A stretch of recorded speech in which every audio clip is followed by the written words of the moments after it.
பெருமானார் ஸல்லல்லாஹு அலைஹி வஸல்லம் அன்னவர்களுக்கு அருளப்பட்ட அல் குர்ஆன், இதில் 114 அத்தியாயங்கள் இருக்கிறது. 6200 சொச்சம் வசனங்கள் இருக்கிறது. எல்லாமே அருள் பொருந்திய வசனங்கள் தான், அதிலே மாற்று கருத்து இல்லை. எல்லாருமே அல்லாஹுவோடு பேசுவதற்கான வழிதான், அதிலே மாற்று கருத்து இல்லை. அவனுடைய கலாம் தான் அது, அவனுடைய பேச்சு தான். ஆனாலும் சில குறிப்பிட்ட சூறாக்களுக்கு பெருமானார் ஸல்லல்லாஹு அலைஹி வஸல்லம் அதனுடைய மகத்துவத்தை, அதனுடைய முக்கியத்துவத்தை உம்மத்திற்கு சொல்லித்தர மறக்கவில்லை. அதிலே முக்கியமான சூரா, முதன்மையான சூரா சூரா பக்ரா. பெருமானார் ஸல்லல்லாஹு அலைஹி வஸல்லம் அவர்கள் சொன்னார்கள், திருக்குரானிலேயே மிக நீளமான சூரா. அந்த சூறாவை பற்றி அறிமுகப்படுத்தும் பொழுது சொன்னார்கள், இக்ரஊ சூரத்தல் பக்ரா, நீங்கள் சூரா பக்ரா ஓதுங்கள், வீட்டிலே சூரா பக்ரா ஓதுங்கள். ஃபஇன்ன அக்தஹா பரக்கா, எந்த வீட்டில் சூரா பக்ரா ஓதப்படுமோ அந்த வீட்டுக்கு அல்லாஹ் பரக்கத்தை கொடுப்பான். அதை எடுத்துக்கொண்டவர், சூரா பக்ராவை ஓதக்கூடியவர் பரக்கத்தான பெருவாழ்வு வாழ்வார். வ தர்குஹா ஹஸ்ரா, அதை ஓதாமல் விட்டு விடுபவர் உள்ளபடியே அதனுடைய அருளும் அதனுடைய மகத்துவமும் தெரிந்ததற்கு பிறகும் அதை தொடாமல் இருக்கக்கூடியவர், அதற்கு ஓதுவதற்கான என்ன முயற்சியையும் எடுக்காமல் இருக்கக்கூடியவர் உள்ளபடியே கை செய்தத்திற்குரியவர் தான் என்று பெருமானார் ஸல்லல்லாஹு அலைஹி வஸல்லம் அடையாளப்படுத்தினார்கள். இப்போ சூரா பக்ரா ஓதுங்கன்னு சொல்லி விடலை, அதை ஓதுறதுனால பரக்கத் கிடைக்கும் என்று பெருமானார் ஸல்லல்லாஹு அலைஹி வஸல்லம் சொல்வதின் வழியாக பரக்கத் நம் வாழ்க்கைக்கு எவ்வளவு முக்கியமானது என்பதை சொல்லித் தருகிறார்கள். எனவே தான் மக்காவிலிருந்து மதீனாவுக்கு ரசூலுல்லாஹ் வருகிறார்கள்.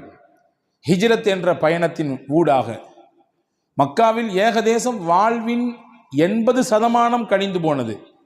மிச்சம் இருக்கக்கூடிய 20% அந்த வாழ்க்கையினுடைய காலகட்டம் மதீனாவிலே அல்லாஹ் ஏற்பாடு செய்திருந்தான். ஹிஜ்ரத் என்ற பயணத்தின் வழியாக மதீனாவுக்கு வந்தார்கள். வந்தவுடனே ஒரு துவா செய்தார்கள். மதீனா மண்ணுக்கு வந்தவுடன் ஒரு துவா செய்தார்கள். என்ன துவா கேட்டிருப்பார்கள் நினைக்கிறோம்? இங்கே எங்களுக்கு வாழ்வதற்கான இடத்தை கொடு, எங்களுக்கான அரசியல் சூழலை சரியாக்கி கொடு, எதிரிகளின் அச்சத்தை குறைத்து கொடு என்றெல்லாம் கேட்டார்களா? என்ன கேட்டார்கள்? ஹதீஸிலே வருகிறது, அல்லாஹும்ம ஜஅல் பில் மதீனத்தி லிஅஃபை மா ஜஅல்த பில் மக்கா மினல் பரக்கா. யா அல்லாஹ், உன்னுடைய ஆலயம் பைத்துல்லா இருக்கக்கூடிய மக்காவிற்கு எந்த பரக்கத்தை நீ கொடுத்திருக்கிறாயோ அதில் 2 பங்கை எனக்கு மதீனாவிலே கொடு என்று கேட்டார்கள். அங்கே இருக்கக்கூடிய பரக்கத்தில் 2 பங்கு இந்த மதீனாவுக்கு வேண்டும். பரக்கத்தோடு வாழுகிற வாழ்க்கையை எங்களுக்கு இங்கே ஏற்படுத்தித்தான் மக்காவில் தருவதை விட கூடுதலாக கொடு என்று பெருமானார் ஸல்லல்லாஹு அலைஹி வஸல்லம் கேட்டிருப்பதாக நாம் ஹதீஸிலே பார்க்கிறோம். எனவேதான் ஒவ்வொரு நாளும் ஒவ்வொரு தொழுகையிலும் அல்லாஹ்விடத்திலே நாம் தெரிந்தோ தெரியாமலோ கேட்டுக்கொண்டே இருக்கிறோம் பரக்கத்தை. நாம் உணர்ந்திருக்கிறோமா? அத்தஹியாத்தினுடைய இருப்பிலே நாம் கேட்கிறோம் பரக்கத்தை. அல்லாஹும்ம பாரிக் அலா முஹம்மத் வ அலா ஆலி முஹம்மத் கமா பாரக்த அலா இப்ராஹிம். இறைவா, முஹம்மது நபியின் மீதும் அவர்களுடைய குடும்பத்தினர் மீதும் நீ பரக்கச் செய்வாயாக, இப்ராஹிம் நபிக்கும் அவருடைய குடும்பத்திற்கும் எப்படி பரக்கச் செய்யதாயோ அதே போன்று என்று அல்லாஹ்விடத்திலே நபிகளை முன்வைத்து நாம் கேட்கிறோம். அவர்களுக்கு செய் என்றால் அதன் வழியாக எங்களுக்கும் கொடு என்ற அர்த்தம். இப்போ பரக்கத் என்பது வாழ்க்கையிலே தவிர்க்க முடியாத ஒன்று. பரக்கத்தான வாழ்க்கையை தான் நாம் எல்லோருமே ஆசைப்படுகிறோம். அந்த பரக்கத் நம்முடைய வாழ்க்கையில், நம்முடைய நிம்மதியில், நம்முடைய ஆரோக்கியத்தில், நம்முடைய தொழிலில், நாம் கை வைக்கக்கூடிய காரியங்களில் நிறைவாக கிடைக்கப் பெறும் பட்சத்திலே மன நிறைவான ஒரு வாழ்க்கையை நாம் அனுபவிப்பதாக நாம் உணரலாம். அதை பெறுவதற்கான வழிகள் என்ன என்பதை குறித்துத்தான் நாம் இங்கே பார்க்க போகிறோம் இந்த ஜும்மாவினுடைய உரையின் ஊடாக. அனஸ் இப்னு மாலிக் ரலியல்லாஹு அன்ஹு சஹாபாக்கள் ரொம்ப முக்கியமான சஹாபி. நபிகள் ஸல்லல்லாஹு அலைஹி வஸல்லம் அவர்களோடு சிறு வயதிலேயே அந்த தொடர்பை ஏற்படுத்தி கொண்ட உன்னதமான தோழர்களிலே ஒருவர்.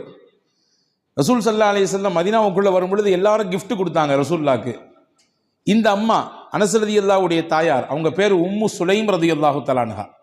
அந்த அம்மாட்ட ரசூலுல்லாஹ் கொடுக்கறதுக்குன்னு பெருசாக ஒன்றும் இல்லை. 10 வயசு ஃபுல்லாக அனஸ் தான் இருந்தாங்க. அனஸ் ரலியல்லாஹு கையை பிடிச்சி கடகடன்னு எடுத்து கூட்டு போய் பெருமானார் ஸல்லல்லாஹு அலைஹி வஸல்லம் கிட்ட ஒப்படைச்சிட்டு சொன்னாங்க, யா ரசூலுல்லாஹ் ஹாதிமுக அனஸ். எல்லாரும் கிஃப்ட் கொடுக்குறாங்க, என்கிட்ட கொடுக்கறதுக்கு இல்லை, என் புள்ள தான் இருக்காரு, இவரை கொடுத்துட்டேன் உங்களுக்கு. இவரை கொடுத்துட்டோன்னா என்ன பொருள்? இவர்தான் உங்களுக்கான ஊழியர், பணியாளர், நீங்கள் இடும் கட்டளையை செய்யக்கூடியவர். இவரை நீங்கள் வைத்து பயன்படுத்தி கொள்ளுங்கள். உங்களுக்கு பல விதங்களிலே இவர் பயன்பாட்டை கொடுப்பார். உங்களுடைய காரியங்களிலே இவரை வைத்து நீங்கள் வேலை வாங்கி கொள்ளுங்கள் என்று சொல்லிட்டு சொன்னாங்க, என் பிள்ளைய கொடுத்துட்டு நான் உங்கள்ட்ட எதிர்பார்க்கிறது வேற ஒன்றும் இல்லை, அவருக்கு நீ துவா செய்யணும், நீங்கள் அவருக்காக வேண்டி துவா செய்ய வேண்டும். நான் கடந்த வார ஜும்மாவிலேயே சொன்னேன் இல்லையா, ஒருவர் துவா செய்யுங்கள் என்று சொல்லிவிட்டால் உடனடியாக நாம் என்ன செய்ய வேண்டும்? பாரக்கல்லா என்று துவா செய்து விட வேண்டும். பாரக்கல்லா என்று முதல் கட்டமாக துவா செய்து விட வேண்டும். அதற்கு பிறகு அவரை குறித்து ஞாபகம் வந்தால் அவர் எது குறித்து உண்டான துவாவை நம்மிடத்திலே முன்மொழிந்தார், எந்த சிக்கலுக்காக வேண்டி கேட்டிருக்காரு, எந்த பிரச்சனைக்காக வேண்டி கேட்டிருக்காரு என்று தனிப்பட்ட முறையில் நமக்கு நினைவு இருந்தால் அதை சொல்லி அல்லாஹ்விடத்தில் கேட்பது, இது மிக உயர்ந்த பண்புகளில் ஒன்று. அதனால் கிடைக்கக்கூடிய பலன் என்ன என்பதை கடந்த வார ஜும்மாவிலே நான் உங்களுக்கு ஞாபகப்படுத்தியிருக்கிறேன். இப்போ ஹஸரத் ரசூலுல்லாஹி ஸல்லல்லாஹு அலைஹி வஸல்லம் இடத்திலே உம்மு சுலைம் ரலியல்லாஹு தஆலா அன்ஹா தன்னுடைய பிள்ளையை ஒப்படைத்து விட்டு சொன்னார்கள், உதுஉ, இவருக்கு துவா செய்யுங்கள், அவ்வளவுதான், இவருக்கு நீங்கள் துவா செய்யுங்கள், அது மட்டும் போதும், வேற எதுவும் எனக்கு எதிர்பார்ப்பு இல்லை. உடனே ரசூலுல்லாஹ் துவா செஞ்சாங்க, அனஸ் ரலியல்லாஹு துவா செஞ்சாங்க. என்ன செஞ்சிருப்பாங்க? யா அல்லாஹ் நல்ல நீல ஆயிலை கொடு அல்லது நிறைய இவருக்கு என்றெல்லாம் கேட்பதற்கு முன்னால் பெருமானார் செய்த துவா, அல்லாஹும்ம பாரிக் ஃபி உம்ரி, யா அல்லாஹ் இவர் ஆயிலே நீ பரக்கச் செய்வாயாக, நீண்ட ஆயிலை கொடுப்பாயாகன்னு கேட்கல, இவர் ஆயில்ல நீ பரக்கச் செய்வாயாக. அல்லாஹும்ம பாரிக் ஃபி அவுலாதி, இவருக்கு நீ கொடுக்கக்கூடிய குழந்தை செல்வங்களிலே பரக்கச் செய்வாயாக. அடுத்து சொன்னாங்க, அல்லாஹும்ம பாரிக் லஹு ஃபீமா அதைத லஹு, இவருக்கு நீ என்னெல்லாம் கொடுக்கணும்னு நினைச்சிருக்கியோ எல்லாத்தையும் பரக்கத் செஞ்சிரு. இவர் ஆயில்ல பரக்கத் செஞ்சிரு, இவருடைய குழந்தை குட்டிகளில் பரக்கத் செஞ்சிரு, நீ என்னெல்லாம் இவருக்கு கொடுக்கணும்னு நினைச்சிருக்கியோ எல்லாத்திலும் நீ பரக்கத் செய்துவிடு என்று பெருமானார் ஸல்லல்லாஹு அலைஹி வஸல்லம் அவர்கள் துவா செய்ததாக நாம் ஹதீஸ்ல பார்க்கிறோம். நிறைய குடுன்னு கேட்கல, நீண்ட ஆயில நிறைய வயசு வாழணும் அப்படி கொடுன்னு ரசூலுல்லாஹ் கேட்கல, நீ கொடுப்பதில் நிறைந்த பரக்கத்தை கொடு என்று கேட்பதிலிருந்து நமக்கு புரிகிறது, வாழ்க்கையிலே நிறைய என்பதை விட பரக்கத்தான் முக்கியம். அதிகம் எண்ணிக்கை என்பதை விட குறைவாக இருந்தாலும் அதன் மூலம் கிடைக்கக்கூடிய பலன் பரக்கத்தாக இருக்க வேண்டும் என்பதுதான் முக்கியம் என்று நாம் இதிலிருந்து புரிந்து கொள்கிறோம். அந்த பரக்கத்தான வாழ்க்கையை பெறுவதற்கு ஒரு 8 அம்ச திட்டத்தை நான் இன்றைக்கு உங்களுக்கு நான் சொல்ல போகிறேன். 8 விதமான விஷயங்களை நாம் பின்பற்றுகிற பொழுது அல்லாஹுவின் பரக்கத்தை நம்மால் முழுமையாக அடைந்து கொள்ள முடியும். நம்பர் 1, முதலில் பரக்கத்தை பெறுவதற்கு நாம் என்ன முயற்சியை மேற்கொள்வது? 1, ரசூலுல்லாஹ் சொன்னாங்க, உங்களில் யார் வயசுல பெரியவங்களோ அவங்களில் நீங்க மரியாதை கொடுப்பதிலிருந்து உங்கள் காரியங்கள் அனைத்திலும் அவர்களை முன்னிலைப்படுத்துவதிலிருந்து அல்லாஹ் உங்களுக்கு பரக்கத்தை தருவான். வாப்பாக்கு வயசாயிடுச்சு, வீட்டில் மூத்தவங்க தான் இருந்தாலும் இந்த விஷயங்கள்லாம் அவங்களுக்கு அந்த அளவுக்கு பிடிபடாது, அதனால சொல்லிக்கலாம், எல்லாம் முடிஞ்சு கடைசியில சொல்லிக்கலாம் என்பதல்ல. ஒரு கட்டத்தில் அவரும் வாலிபம், குழந்தை பேரு, தொழில், வியாபாரம் என்று எல்லாவற்றையும் கடந்துதான் வந்திருக்கிறார். இப்பொழுது அவருக்கு வயதான நிலை, வயோதிகம், அதனாலே அவரை ஒதுக்கி வைக்குதல், தள்ளி வைக்குதல் என்பதெல்லாம் இல்லை. என்ன விஷயம் செய்தாலும் பெரியவர்களுக்கான முன்னுரிமையை, முன்னிலைப்படுத்துதலை, அவர்களுக்கான மரியாதையை நீங்கள் நிறைவாக செய்யுங்கள். இதன் ஊடாக அல்லாஹ் உங்களுக்கு பரக்கத்தை தருவான். எந்த வீட்டில் பெரியவர்களுக்கு மரியாதை இருக்கிறதோ அந்த வீட்டிலே பரக்கத் இருக்கிறது என்று பொருள்.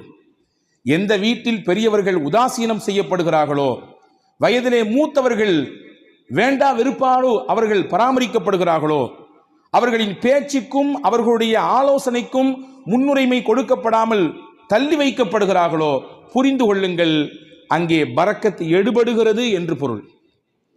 பெருமானார் ஸல்லல்லாஹு அலைஹி வஸல்லம் அவர்களுக்கு ஒரு நாள் ஒரு அன்பளிப்பு வந்தது. ஒரு கிண்ணம் நிறைய பால். ரசூலுல்லாஹ் பொதுவாகவே தனக்கு கிஃப்ட் வந்துச்சுன்னா தான் பயன்படுத்துவாங்க. சில நேரங்களில் பக்கத்தில் இருக்கிறவங்களுக்கு கொடுத்து அதை பயன்படுத்த துவங்குவாங்க. அன்னைக்கு பால் வந்திருக்கு. தபரானி ஷரீஃபில் இந்த ஹதீஸ் வருகிறது. ரசூலுல்லாஹ் உட்கார்ந்துருக்காங்க. அந்த சைடில் பார்த்தீங்கன்னா சையதுனா அபூபக்கர் ரலியல்லாஹு அன்ஹு, சையதுனா உமர் ரலியல்லாஹு அன்ஹு, மூத்த சஹாபாக்கள், இஸ்லாத்தில் மிகப்பெரிய பங்களிப்பு ஆற்றியவர்கள், நபியோடு தங்கள் வாழ்க்கை முழுவதையும் அர்ப்பணித்த ஒரு உன்னதமான சஹாபாக்கள் 2 பேர் இருக்கிறாங்க. மதீனாவில் நடந்த நிகழ்ச்சி இது. இந்த பால் கிண்ணம் வந்த உடனே ஸல்லல்லாஹு அலைஹி வஸல்லம் இந்த பக்கத்தில் இருந்த சையதுனா அபூ உபைதா ரலியல்லாஹு அன்ஹு என்ற ஒரு சஹாபி, அவங்க கையில் கொடுத்தாங்க. குடிங்க அபூ உபைதான்னு சொன்னாங்க. அபூ உபைதா ரலியல்லாஹு அன்ஹு கையில் பாலை வாங்கிட்டு ரசூலுல்லாஹையும் பார்க்குறாங்க, பக்கத்தில் இருக்கக்கூடிய அபூபக்கர் நாயகத்தையும் பார்க்குறாங்க, உமர் நாயகத்தையும் பார்க்குறாங்க. என்னடா இது, நபிக்கு ரொம்ப நெருக்கமானவங்க 2 பேரும் அங்கே இருக்க, நமக்கு ரசூலுல்லாஹ் கொடுக்குறாங்களே என்பதுதான் அவர்களின் பார்வையின் பொருள். பார்த்துட்டு ரசூலுல்லாஹ்ட்ட சொன்னாங்க, யா ரசூலல்லாஹ் அன்த அவுலா பிஹி மின்னி, இந்த பாலை முதலாக அருந்துவதற்கு என்னை விட நீங்கள் தான் தகுதியானவர்கள். ஏன்னா நான் சாதாரண அபு உபைதா, நீங்க அல்லாஹ்வின் ரசூல் நீங்கள். எனவே நீங்கள் தான் இதை துவங்கி வைக்க வேண்டும். ரசூலுல்லாஹ் சொன்னாங்க, ஹுத் யா அபா உபைதா, எடுங்கள், குடியுங்கள் அப்படின்னு சொன்னாங்க. இப்போ 2ஆம் கட்டமா அபூபக்கர் நாயகத்தை பார்க்குறாங்க, உமர் நாயகத்தை பார்க்குறாங்க. பார்வையின் அர்த்தம் என்ன?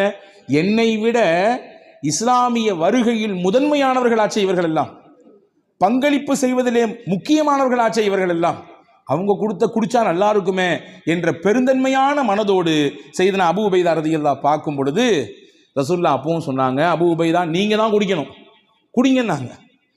செய்தனா அபூ உபைதா ரலியல்லாஹு அன்ஹு குடிக்க துவங்கும் நேரத்திலே கையில் பக்கத்தில், வாய்க்கு பக்கத்தில் பால் கிண்ணம் போய்விட்டது. ஆனாலும் அவர்கள் மனம் ஏதோ ஒரு விஷயத்திற்காக வேண்டி மறுக்கிறது. கீழே கொண்டு வந்து சொன்னாங்க, யா ரசூலுல்லாஹ் நீங்க குடிச்சிட்டு தந்தா நல்லா இருக்கும். 3வது தடவையாக பெருமானார் ஸல்லல்லாஹு அலைஹி வஸல்லம் அபூ உபைதா ரலியல்லாஹு இடத்திலே சொன்னார்கள், இஷ்ரப், அபூ உபைதா நீங்கள் குடியுங்கள். ஃபைன்னல் பரக்கத்த மஅ அகாபிரினா, பரக்கத் என்பது நம்மிலே யார் வயதிலே பெரியவர்களாக இருக்கிறார்களோ அவர்களிடத்திலிருந்து தான் துவங்குகிறது.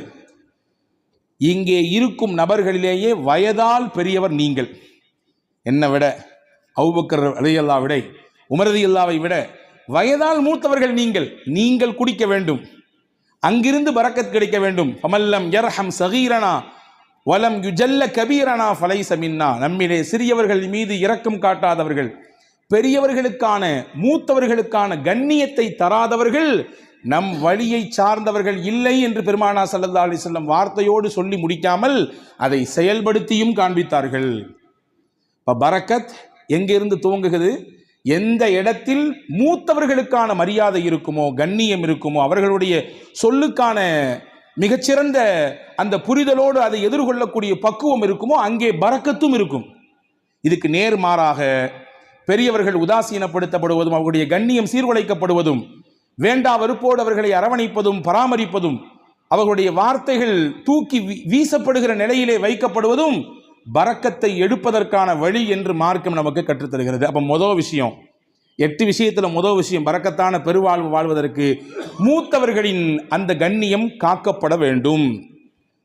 2வது, உறவுகளும் சொந்தங்களும் அரவணைக்கப்பட வேண்டும். அதிலே பரக்கத் இருக்கிறது. உறவுகளையும் சொந்தங்களையும் அரவணைத்து வாழ்தல் தான் நமக்கு இஸ்லாம் காட்டி தந்திருக்கிற அற்புத வழி. பல நேரங்களிலே அதிலே பல பெருத்த சிக்கல்கள் இருக்கத்தான் செய்யும், சிக்கல் இல்லாமல் இல்லை. உறவுகளை திருப்திப்படுத்தி நிம்மதியோடு இணைந்து வாழ்வதிலே பல சிக்கல்கள் இருக்கத்தான் செய்கிறது, அதிலே மாற்று கருத்து இல்லை. ஆனாலும் அந்த சிக்கலையும் எதிர்கொண்டு விவகாரங்கள் ஏற்படுகிற பொழுது அதையும் மிகச்சரியாக கையாண்டு உறவை தன் கையிலிருந்து நழுவ விடாமல் பாதுகாத்து யார் இணைத்துக் கொள்கிறாரோ, பெருமானார் சொன்னார்கள், பரக்கத்தான வாழ்க்கை அல்லாஹ் அவருக்கு கொடுப்பான். ரசூலுல்லாஹ்வுடைய ஹதீஸ் வந்திருக்கிறது. அனஸ் பின் மாலிக் ரலியல்லாஹு அறிவிக்கிறார்கள், மன் ஹப்ப அன் யுப்ஸத லஹு ஃபீ ரிஸ்கி, அல்லாஹ் இவருக்கு தரக்கூடிய ரிஸ்கிலே யாருக்கு நல்ல விசாலம் கிடைக்க வேண்டும் என்று ஆசைப்படுகிறாரோ, விசாலமான ரிஸ்க், அதாவது பரக்கத்தான ரிஸ்க் கிடைக்கும் யார் ஆசைப்படுறாரோ, நீண்ட ஆயுள் கிடைக்க வேண்டும் என்று யார் விருப்பப்படுகிறார்களோ, ஃபல் யஸில் ரஹ்மா, தன் சொந்தங்களையும் உறவுகளையும் அவர் அரவணைத்துக் கொள்ளட்டும், அதன் வழியாக அல்லாஹ் பரக்கத்தை தருவான். அப்ப இதுக்கு நேர் ஆப்போசிட் என்ன? உறவுகளும் சொந்தங்களும் யாருடைய மனதிலே ஒரு பெரிய விஷயமாகவே இல்லை. நான் நன்றாக இருக்கிறேன், என் குடும்பம், என் மனைவி, என் பிள்ளைகள் எல்லாம் சிறப்பாக இருக்கிறோம், அண்ணன் எப்படி போனால் நமக்கு என்ன, மாமா எப்படி போனால் நமக்கு என்ன, உறவுகள் எப்படி போனால் நமக்கு என்ன என்கின்ற உணர்வு எங்கே வருகிறதோ அங்கே பரக்கத்தை எல்லாம் எடுத்து விடுவான். உங்களுக்கு ஒன்று தெரியுமா? 2 நபிமார்கள் சேர்ந்து துவா செய்தார்கள். ஒன்று மூசா அலைஹிஸ்ஸலாம், இன்னொன்று அவர்களுடைய சகோதரர் ஹாரூன் அலைஹிஸ்ஸலாம். யாருக்கு எதிராக துவா செஞ்சாங்க தெரியுமா? ஃபிரௌன் என்கின்ற சர்வாதிகாரிக்கு எதிராக துவா செஞ்சாங்க. உச்சபட்சமான சர்வாதிகாரத்தினுடைய உச்சாணி கொம்பில் இருந்து ஆட்டம் போட்டவன், ஆடியவன் ஃபிரௌன். அவனுக்கு எதிராக அந்த 2 நபிமார்களும் துவா செய்கிறாங்க. அந்த 2 நபியில் ஒன்று ரசூல், மூசா அலைஹிஸ்ஸலாம் ரசூலும் கட்டப்பட்டவங்க, உலுல் அஸ்முல கட்டுப்பட்டவங்க. 5 நபர்கள் உல் அஸ்மு, அதாவது உறுதிமிக்க மனம் மிக்கவர்கள் என்று குர்ஆன் சொல்கிறது 5 நபிமார்களே. அந்த 5 நபிமார்களில் ஒன்று செய்தனா மூசா அலைஹிஸ்ஸலாம். ரசூல் அல்லாஹுவோடு நேரடியாக பேசுவதற்குரிய வாய்ப்பை பெற்றவர்கள் செய்தனா மூசா அலைஹிஸ்ஸலாம். தனிச்சிறப்பு போய்கிட்டே இருக்காது. மூசா அலைஹிஸ்ஸலாம் பற்றி தனியாக ஒரு ஜும்மா பேசணும், அவ்வளவு இருக்குது செய்தி. அந்த மூசா நபியும் ஹாரூன் அலைஹிஸ்ஸலாமும் துவா செய்கிறாங்க ஃபிரௌன் என்ற கொடியவனுக்கு, சர்வாதிகாரிக்கு எதிராக. ஆனால் அவர்கள் செய்த துவா 40 வருஷத்துக்கு பிறகுதான் பதிலே கொடுக்கப்பட்டது. துவா செஞ்சு முடிச்சு 40 வருஷத்துக்கு பின்னாடி தான் ஃபிரௌனுக்கு அழிவு வந்தது. ஃபிரௌன் நைலிலே மூழ்கினான். ஏன் இந்த 40 ஆண்டு கால தாமதம்? நமக்கு இயல்பாக கேள்வி எழும். ஒரு நபி கேட்கிற துவா, நீங்களோ நானோ கேட்கிற துவாவே நாளைக்கு உடனடியாக கபூலாக வேண்டும் என்று நினைக்கும் பொழுது, அல்லாஹுவின் உயர்ந்த நெருக்கத்தை பட்ட 2 நபிமார்கள் கேட்கிற துவாவை 40 ஆண்டு காலம் தள்ளி போட்டான் அல்லாஹ். அதிலே பல காரணங்கள் இருக்கிறது. அதிலே முக்கியமான ஒரு காரணம் என்ன தெரியுமா? ஃபிரௌனிடத்திலே ஒரு நல்ல பண்பு இருந்ததாம். தன் உறவுகளை அவன் எப்பொழுதுமே சேர்த்து வைத்துக் கொள்வான். அவர்களுக்கானதை கொடுத்து கொண்டே இருப்பான், அவர்களை பராமரித்துக் கொண்டே இருப்பான். அல்லாஹ் நினைத்தான், இந்த பண்பில் இருந்தாவது அவனுக்கு ஏதாவது ஒரு சில நிமிடமாவது அவன் கொஞ்சம் ஒதுங்கி நம்மின் பக்கம் வரமாட்டானா என்று அல்லாஹ் எண்ணினான். எனவே அந்த வேதனையை கொஞ்சம் தள்ளி போட்டு கொண்டே இருந்தான். தள்ளி போட்டு 40 வருடங்களுக்கு பிறகுதான் இனிமேலும் இவன் திருந்துவதற்கு வாய்ப்பே இல்லை என்ற பொழுது அந்த நபிமார்களின் துவாவை ஏற்றுக்கொண்டு அவனுக்கு அழிவை கொடுத்தான். அப்போ இஸ்லாத்தின் மிகப்பெரிய விரோதியாக, அல்லாஹ்விற்கே சவால் விழுகிற இடத்திலே, உனக்கு நிகரானவன் நான் என்று சொல்லும் இடத்தில் இருந்த ஃபிரௌனுக்கே வேதனை தள்ளி போடப்பட்டது. எதன் காரணமாக? உறவை அவன் சேர்த்து கொண்டான், உறவை அவன் பிரியவில்லை, உறவுக்கானதை மிகச்சரியாக கொடுத்தான் என்ற ஒரு காரணத்திற்காக. அப்படி என்றால் அல்லாஹ்வுக்கு விரோதினா நம்ம கிடையாது. அல்லாஹ்வுக்கு நேர் நிகராக நின்று சமமாக சண்டை போடுபவர்கள் கிடையாது நாம். அப்ப நம்மிடத்திலே இந்த உறவு பேணுதல் இருக்கும் பட்சத்திலே அல்லாஹ் பரக்கத்தான வாழ்வை அதன் வழியாக கொடுத்து விடுவான் என்பதை நாம் இங்கே கவனத்தில் கொள்ள வேண்டும். இது 2வது விஷயம். 3வது விஷயம் என்ன? யா அல்லாஹ், எனக்கு பரக்கத்தான வாழ்க்கையை கொடு என்று துவா செய்ய வேண்டும். துவா என்பது முக்கியமானது. அதை கொடு, இதை கொடு என்று, அவ்வளவு கொடு, இவ்வளவு கொடு என்பதை விட, யா அல்லாஹ், நீ எதை கொடுத்தாலும் பரக்கத்தாக கொடு. இப்படி கேட்டு பழக வேண்டும். இவ்வளவு அளவு வேண்டும், இவ்வளவு கனம் வேண்டும், இவ்வளவு எண்ணிக்கை வேண்டும் என்றெல்லாம் கேட்பதை விட, இறைவா எனக்கானது நீ முடிவு செய்யப்பட்டதை தான் தருகிறாய், தருவதிலே பரக்கத் செய், பரக்கத்தானதை கொடு என்று கேட்க வேண்டும். அந்த துவாவை நமக்கு பெருமானார் ஸல்லல்லாஹு அலைஹி வஸல்லம் கற்றுத் தருகிறார்கள். அது அற்புதமான வரலாற்று செய்தி ஒன்று இருக்கிறது. உம்மு சுலைம் ரலியல்லாஹு தஆலா அன்ஹா, அபூ தல்ஹா ரலியல்லாஹு தஆலா அன்ஹு, இவர்கள் இருவரும் தம்பதிகள், கணவன் மனைவி. வெளியூருக்கு போன அபூ தல்ஹா வீடு திரும்பும் நேரத்திலே இவருக்கு பிறந்த பிள்ளை இறந்து போனது. நீண்ட பெரிய சம்பவம், சுருக்கமாக சொல்கிறேன். ஆனால் கணவன் வந்தவுடன் இந்த துக்க செய்தியை மனைவி தன் கணவரிடத்திலே சொல்லாமல் அந்த கணவனை திருப்திப்படுத்தினாள். நல்ல உணவு கொடுத்தாள், சமைத்து கொடுத்தாள், நன்றாக அவருக்கு பரிமாறினாள். இரவிலே அந்த கணவனின் திருப்தியோடு அவரை மிக சந்தோஷப்படுத்தினார் அந்த பெண்மணி. மகிழ்ச்சியாக அவர்களுக்கு அந்த இரவு தாம்பத்தியத்திலே கழிந்தது. அந்த நிலை முடிந்ததற்கு பிறகு அபூ தல்ஹா ரலியல்லாஹு இடத்திலே உம்மு சலமா ரலியல்லாஹு சொன்னாங்க, உங்களிடத்திலே யாராவது ஒருவர் ஒரு அமானிதம் கொடுத்து வைத்தார், கொடுத்தவர் வந்து திரும்பி கேட்டார்னா நீங்க கொடுப்பீங்களா மாட்டீங்களான்னு கேட்டாங்க. அபூ தல்ஹா சொன்னார், எப்படி கொடுக்காம இருக்க முடியும்? கொடுத்தவர் கேட்டால் திருப்பி கொடுக்கத்தானே செய்யணும். அவங்க சொன்னாங்க, அல்லாஹ் நமக்கு பிள்ளையை கொடுத்தான், அவனே எடுத்துக்கிட்டான்.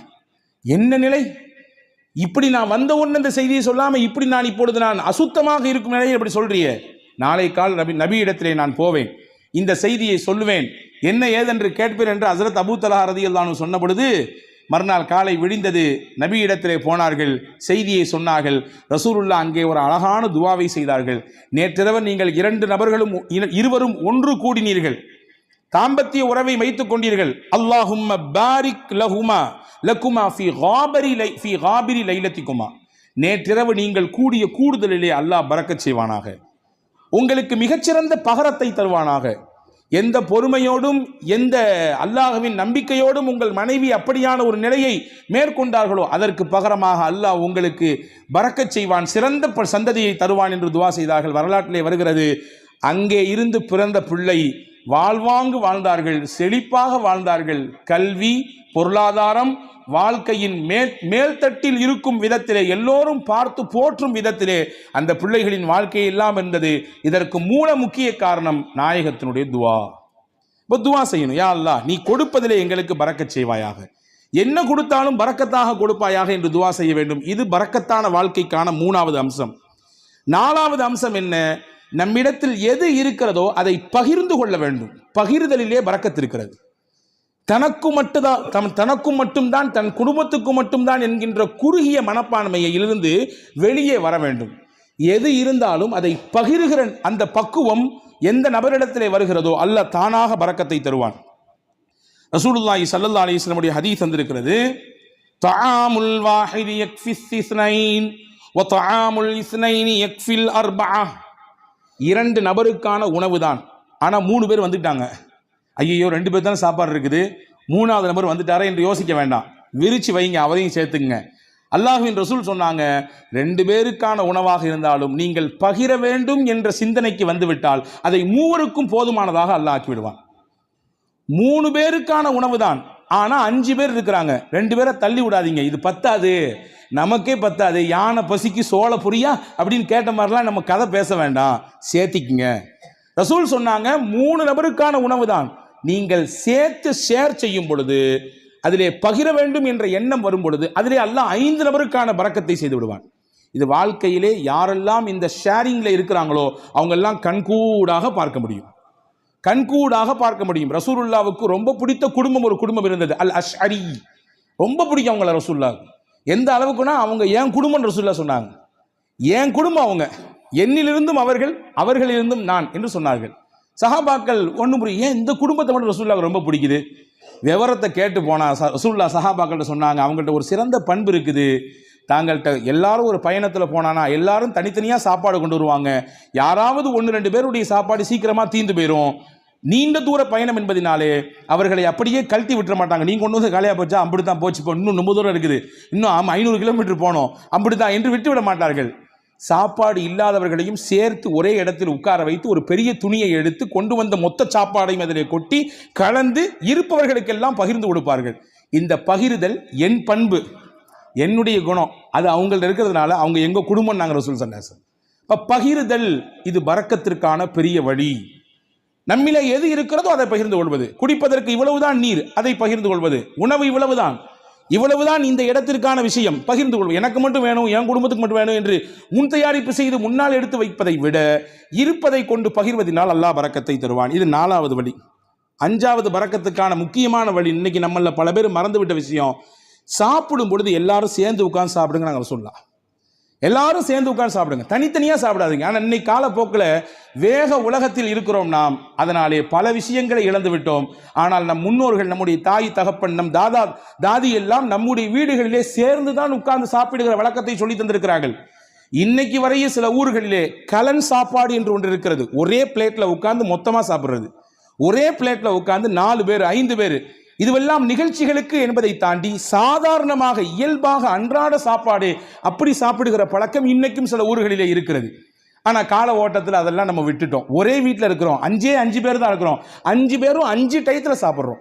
சஹாபாக்கள் வந்து ரசூலுல்லாஹ்ட்ட ஒரு நாள் சொன்னாங்க, யா ரசூலல்லாஹ் இன்னா நாக்குலு வலா நஷ்பஉ, நிறைய சாப்பிட்றோம், வயிறே நிறைய மாட்டேங்குது, என்ன செய்யறதுன்னு கேட்டாங்க. சஹாபாக்கள் ரசூலுல்லாஹ் கேட்டாங்க, அன்தும் தாக்குலூன ததஃபர்ரகூன், எல்லாருமே தனித்தனியாக சாப்பிட்ற மாதிரி தெரியுது, ஆமாவான்னு கேட்டாங்க. எல்லாரும் வீட்டில் சேர்ந்து சாப்பிட்றீங்களா, தனித்தனியாக சாப்பிட்றீங்களா? இல்லை, தனித்தனியாக சாப்பிட்றோம். ரசூல் சொன்னாங்க, இஜ்மாஉ அலா துஆமிக்கும் வذ்குரு ஸ்மல்லாஹி அலைஹி யுபாரக லக்கும் ஃபீஹா. 2 விஷயத்தை செய்யுங்க சாப்பிடும் பொழுது. எல்லாரும் சேர்ந்து சாப்பிடுங்க, முடிந்த அளவுக்கு சேர்ந்து சாப்பிடுங்கள். சேர்ந்து சாப்பிடுவதற்கு ஒரு நாளில் ஒரு வக்து தான் முடியும், இந்த நேரத்தில் மட்டும்தான் எங்களால் சேர்ந்து சாப்பிட இயலும். காலை அல்லது இரவு அல்லது மதியம், அந்த ஒரு நேரத்தில் எல்லாரும் சேர்ந்து உட்காருங்கள் குடும்பத்தோடு. சேர்ந்து உட்கார்ந்துட்டு சாப்பிட்றதுக்கு முன்னாடி பிஸ்மில்லா என்று சொல்லுங்கள். நீங்க கை தொட்டு கேளுங்க, நானும் என் நெஞ்சத்துல கை தொட்டு கேட்கிறேன். அன்பர்களே, எத்தனை குடும்பத்திலே எல்லாரும் சேர்ந்து உட்கார்ந்து பிஸ்மில்லாஹிர் ரஹ்மானிர் ரஹீம் என்று சத்தம் போட்டு சொல்லி நாம் அந்த சாப்பாட்டிலே கையெடுத்து வைக்கிறோம். மலேசியா போன்ற பெருநகரங்களிலே அல்லாஹ் பரக்கத்தை கொட்டுகிறான், அது தனிப்பட்ட விஷயம். நான் அங்கே இருக்கக்கூடிய ஒரு சிறப்பு அம்சத்தை சொல்லுகிறேன். சாப்பிடும் பொழுது குடும்பத்தில் உட்கார்ந்து விட்டால் உடனடியாக யாரும் உணவிலே கை வைக்க மாட்டார்கள். எல்லாரும் உட்காரணும். உட்கார்ந்த உடனே அந்த வீட்டில் இருக்கக்கூடிய பெரியவர் சொல்லுவார், பிஸ்மில்லாஹிர் ரஹ்மானிர் ரஹீம் ஆரம்பிங்கம்பார். அதுக்கு பின்னால் தான் சாப்பிடவே துவங்குவார்கள். எனக்கு என்னவோ தெரியவில்லை, அந்த வார்த்தையை அவர்கள் முழுவதுமாக பின்பற்றுவதானோ என்னவோ அல்லாஹ் பரக்கத்தை கொட்டோ கொட்டென்று கொட்டுகிறார். பல ரூமுகளில் தர்றான். எனவே உணவின் சமயத்திலே நாம் சேர்ந்து சாப்பிடுவது பரக்கத்திற்கான முக்கியமான வழி. இது 5வது விஷயம். 6வது விஷயம் என்ன? ரசூலுல்லாஹ் சொன்னாங்க, உங்கள் வீட்டுக்குள்ளே போகும்போது சலாம் சொல்லிட்டு போங்க, சலாம் சொல்லிட்டு வெளியே வாங்க. இது பரக்கத்தை உங்கள் வீட்டுக்கு தரும் நாங்கள் ரசூலுல்லாஹ். ஹஸரத் ரசூலுல்லாஹ் சொன்னாங்க 3 விஷயம் அல்லாஹ்வுடைய பொறுப்பு, அல்லாஹ்வுடைய கண்ட்ரோலில் வந்துடுது. அதில் 1, மன் தஹல பைத்தஹு வஸல்லம ஃபஹுவ லாமினுன் அலல்லாஹ். யார் வீட்டுக்கு நுழையும் பொழுது சலாம் சொல்லிட்டு போறாரோ அவர் அல்லாஹ்வுடைய கஸ்டடியில் வந்துடுறாரு, அல்லாஹ்வுடைய நேரடி பார்வையில் வந்துடுறாரு. அவருக்கானதை அல்லாஹ் கொடுத்து விடுவான். ஹதீஸ்ல இப்படி ஒரு வார்த்தை வருது, இன் ஆஷ ருஸிக வ குஃபிய. அவர் வாழ்ந்தால் மனநிறைவான வாழ்க்கையை வாழ்வார். வ இன் மாத்த அதுஹலகுல் ஜன்னா. இதை அப்படி கண்டினியூவாக ஃபாலோ பண்ணாருன்னு சொன்னா 3 விஷயம் சொன்னாங்க. அந்த 3ல் 1 தான் நான் சொல்லியிருக்கேன். 2 தேவைப்படுறவங்க தனியாக வந்து கேளுங்க. அந்த 3ல் 3 விஷயத்தை யார் பின்பற்றுகிறாரோ வாழ்ந்தால் போதுமான வாழ்க்கையை அல்லாஹ் அவருக்கு தருவான். 2வது, அவர் மௌத்தாகி விட்டால் அல்லாஹ் நேரடியாக சொர்க்கத்தை கொடுப்பான். அதில் 1 தான் வீட்டுக்கு போகும்போது சலாம் சொல்லிட்டு போகிறது. உங்கள் வீட்டுக்கு அல்லாஹ் பரக்கத்தை தருவான். பரக்கத்தான வாழ்க்கையை உங்களால் வாழ முடியும் என்பதை ரசூலுல்லாஹ் சொன்னார்கள். இது 6வது விஷயம். 7வது விஷயம் என்ன? அல்லாஹ் எதை நமக்கு அளந்திருக்கிறானோ அல்ஹம்துலில்லாஹ். போதும் என்ற மனமே பொன் செய்யும் மருந்துன்னு நான் தமிழில் இல்லையா? இன்னைக்கு அதுதான் நம்மள்கிட்ட இல்லை. இருக்கு, வேணும் வேணும் வேணும். எப்போ வரையும் வேணும்? மௌத்தை சந்திக்கிற வரையும், இஸ்ராயிலை பார்க்குற வரையும் வேணும், அந்த நிமிஷம் வரையும் வேணும். அன்பர்களே, எது கிடைக்கிறதோ அது குறைவோ அதிகமோ அல்ஹம்துலில்லாஹ் என்று சொல்ல பழக வேண்டும். அப்படியான பழக்கம் இருக்கிறது. நீங்கள் சொல்லும் வார்த்தை அது அல்லாஹ்விற்கு பிடித்து போனால் அல்லாஹ் அதிலே பரக்கத் செய்து விடுவான். எப்படிங்க இருக்கிறீங்க? நீ யார்ட்டையா கேளுங்க, என்னத்தை போகுது, மூட்டி வலி, முதுகு வலி, அங்கிடு வலி, இங்கிடு வலி, மருத்துவ செலவு, அப்படி இப்படி ஒரு பெரிய லிஸ்ட்டு. நல்லா இருக்கிறன்றதுக்கு நிறைய பாயிண்ட்ஸ் இருக்கும், அதை நம்மள பல பேர் சொல்றதே இல்லை. ஆனால் அல்லாஹ்வின் ரசூல் சொன்னாங்க, உங்களுக்கு அல்லாஹ் என்ன கொடுத்திருக்கானோ அதில் எது நலவு இருக்கிறதோ அதை நீங்கள் சொல்லி பழகுங்கள், அல்ஹம்துலில்லாஹ் என்று சொல்லுங்கள், அல்லாஹ் பரக்கத்தை தருவான். அப்போ போதும் என்கின்ற மனம் இது பரக்கத்தை பெற்று தருவதற்கான 7வது வழி. 8வது முக்கியமான வழி, பயபக்தி மிக்க வாழ்க்கையை நாம் வாழ்வதற்கு பழகி கொள்ள வேண்டும். தக்வா மிக்க வாழ்க்கையை நம்முடைய தொழிலில், நாம் சந்திக்கும் நபர்களில், நாம் பேசும் பேச்சில், நாம் பார்க்கும் பார்வையில், நாம் நடக்கும் நடையில், உடையில், பாவனையில், அனைத்திலும் அல்லாஹ் ஒருத்தன் நம்மளை பார்த்துக்கிட்டு இருக்கான்னு சிந்தனையில் வாழணும். அந்த சிந்தனை நம்மள பல பேருக்கு பல சமயங்களில் போகிறதுனால தான் பாவத்தில் போய் விழுந்துடுறோம். ரசூல் சொன்னாங்க, யாருக்கு இந்த தக்வா மிக்க வாழ்க்கையை வாழ வேண்டும் என்ற பிரியம் வந்து விடுகிறதோ, பரக்காத்தின் மின சமாய் வல்லர், வான பூமியில் என்ன பரக்கத்து இருக்கோ எல்லாத்தையும் அல்லாஹ் கொண்டு வந்து கொட்டிடுவான். வான பூமியில் என்னென்ன பரக்கத்துகள் எல்லாம் உண்டோ மொத்தத்தையும் கொண்டு வந்து அவர்களின் காலுக்கு கீழே கொட்டி விடுவான் என்று பெருமானார் ஸல்லல்லாஹு அலைஹி வஸல்லம் அல்லாஹ் சொன்னான். அப்போ இந்த 8 காரியங்களும் பரக்கத்தான செழிப்பான வாழ்க்கையை வாழ்வதற்கான வழிகள் என்று மார்க்கம் அழகாக கற்றுத்தருகிறது. வல்ல அல்லாஹ் அப்படிப்பட்ட மிகச்சிறந்த புரிதல் மிக்க வாழ்க்கையை வாழுகிற தௌஃபீகை அல்லாஹ் உங்களுக்கும் எனக்கும் எல்லா மக்களுக்கும் தந்தல் புரிவானாக. அல்லாஹ் எதை நமக்கு தருகிறானோ அதில் நிறைந்த பரக்கத்தையும் அருளையும் தருவானாக. என்னென்ன நெருக்கடிகள் எல்லாம் நம் வாழ்க்கையிலே நமக்கு உண்டோ அத்துணை நெருக்கடிகளையும் அல்லாஹ் நீக்கி தருவானாக. நம்முடைய வாழ்வை அல்லாஹ் வசந்தமாக ஆக்கி தருவானாக. இருக்கக்கூடிய கஷ்டங்களை எதிர்கொள்ளக்கூடிய ஆற்றலை தந்து அதை மிக சீக்கிரமாக நம்மிடத்திலிருந்து வெளியாக்குவானாக என்ற உயர்ந்த துஆவோடு விடைபெறுகிறேன். வாஹிர் தாவானா அல்ஹம்துலில்லாஹி ரப்பில் ஆலமீன். அஸ்ஸலாமு அலைக்கும் வரஹ்மத்துல்லாஹி வபரகாத்துஹு.